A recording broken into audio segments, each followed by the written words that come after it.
বিসমিল্লাহির রহমানির রহিম। প্রিয় শিক্ষার্থীবৃন্দ, আমরা আলোচনা করতেছিলাম ফেলে মাদি মতলক সাধারণ অতীতকালীন ক্রিয়া। আজকে 10 নাম্বার শব্দ ওয়াহিদ মুয়ান্নাস হাদির নিয়ে আলোচনা করতেছি। লক্ষ্য করুন, ফা জবর ফা, আইন লাম জবর আল, ফাআল। তা জবর তা মানে পুরুষবাচক ছিল, তুমি একজন পুরুষ করেছো। আর আজকে হবে ফা জবর ফা, আইন লাম জবর আল, তাজের তি, ফাআলতি। শেষে যদি তাজের তি থাকে তখন কর্তা হবে একজন মহিলা, তুমি একজন মহিলা করেছো।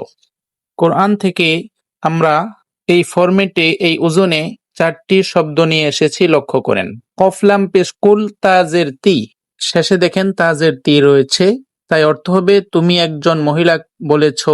দ্বিতীয় উদাহরণ, কাফনুন পেশকুন তাজের তি কুন্তি, তুমি ছিলে, অর্থাৎ তুমি একজন নারী ছিলে।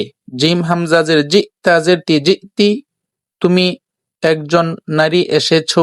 তারকতি, তুমি একজন নারী ছেড়েছো।